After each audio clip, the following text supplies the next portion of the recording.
Abboota koo isaan dura abdii jireenya koo kan fuuldura barsiiftuu beekumsaa koo kan bu'uura gonfachiiftuu kennaa koo kan hafuura daandii abboota koo isaan dura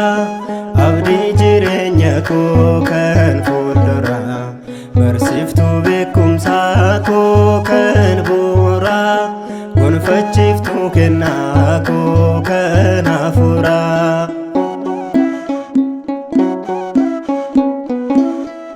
Ortoo fi dhoksaadhaa manneen jechoota ishee daandii qajeeltuudha guutummaan hiikashee hundeen ishee jaalalaa fannoodha gubbaan ishee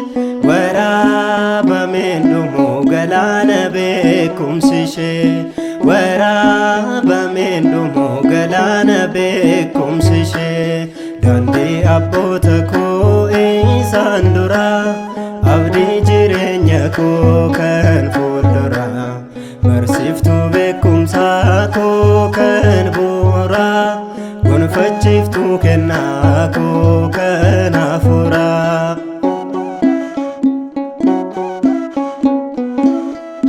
Dhiiga Kiristoosiin durumaa hundoofte ragaa Phexrosiin kan bu'uureffamte kabaja isaa ibsuuf misirroo jedhamte cimtee isa eeguuf kan kaadhimamte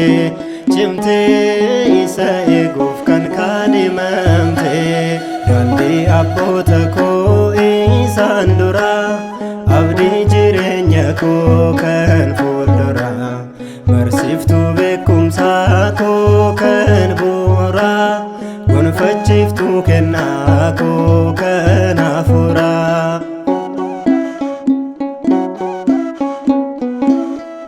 Baay'een kaaniiru har'a ishee diiguuf qomoo fi afaaniin ijoollee ishee hiruuf samiirras kan jirtu samiidhaa gadittis tawaahidoon kunoon jiraatti yoomis tawaahidoon kunoon jiraatti yoomis daandii abboota koo isaan dura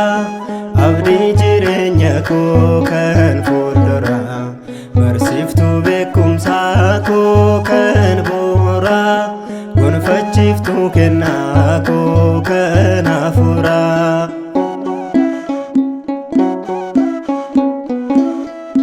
Kunnuu faara miti isaan hin beekan malee abboota isaan durii sirriin yoo ilaalle amantaan qabsuuruun darban qorumsallee kadhannaan isaanii nu eega yoomillee kadhannaan isaanii nu eega yoomillee daandii abboota koo isaan dura abdii jireenya koo kan fuuldura barsiiftuu beekumsaa koo kan bu'uura gonfachiiftuu kennaa koo kan hafuura daandii abboota koo isaan dura abdii jireenya koo kan fuuldura barsiiftuu beekumsaa koo kan bu'uura gonfachiiftuu kennaa koo kan hafuura.